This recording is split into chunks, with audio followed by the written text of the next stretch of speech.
There's this secret we all share, a modern ritual that's so common we barely even notice we're doing it anymore. It happens in those quiet moments, right in between tasks, and for what seems like no reason at all. But the reason why? Well, that's hitting deep inside our own minds. Just think about it for a second.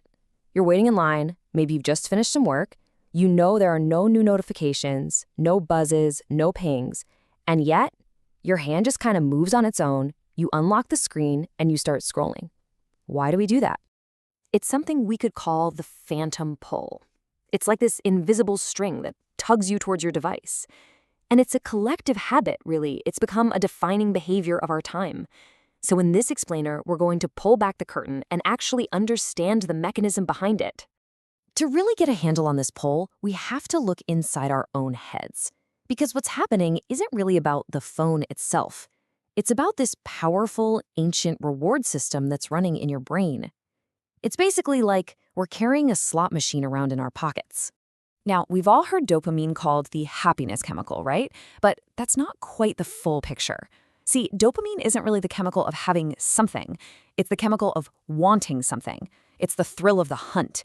It's that feeling that maybe something amazing is just around the corner, or, in this case, just one scroll away.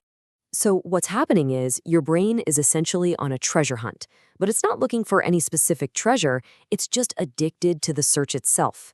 Every new post, every funny video, every surprising headline, that's a little piece of gold.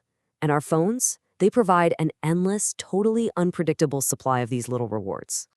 And this whole thing works because of a brilliant little loop that traps us. It all starts with a cue. Often it's just a moment of boredom or quiet. Then comes the craving, that little flicker of, I wonder what's new. So you do the action, you unlock and scroll. And then comes the reward, but it's a variable one. Sometimes it's interesting, sometimes it's nothing. And that maybe is exactly what keeps the loop spinning. So here's the crucial thing to understand. We're not so much addicted to our phones as we are addicted to the gamble. Our brains are literally designed to seek out new stuff and rewards, and the infinite scroll, well, it might just be the most effective reward delivery system ever invented. But this neurological habit, it has a really profound cost, and it's one that's reshaping our very experience of being human. It's not just about wasting time. It's about losing something way more fundamental. We've lost our empty space. Think of all the moments in a day when we used to just be, staring out a window, waiting for a bus, just letting our minds drift.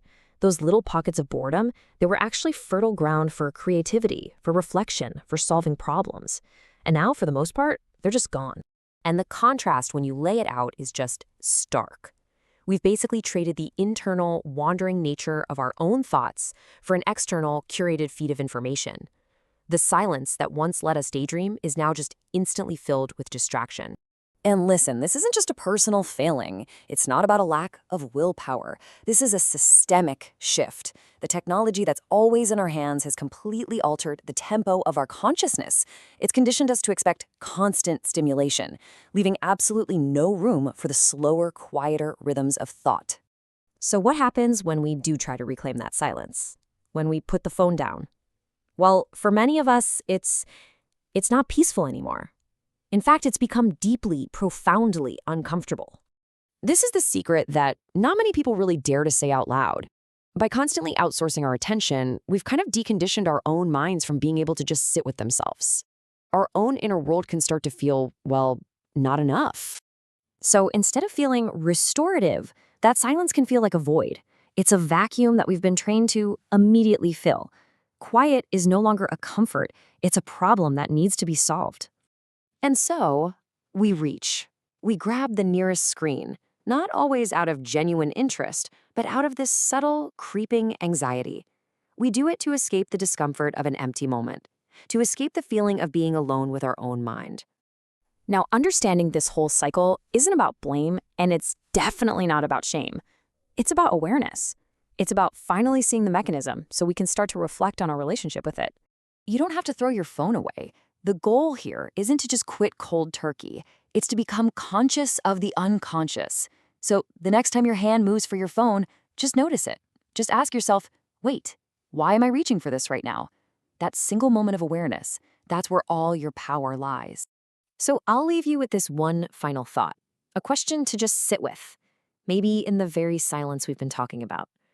When was the last time you really just let a moment be a moment, empty and unfilled? And what do you think might happen if you did?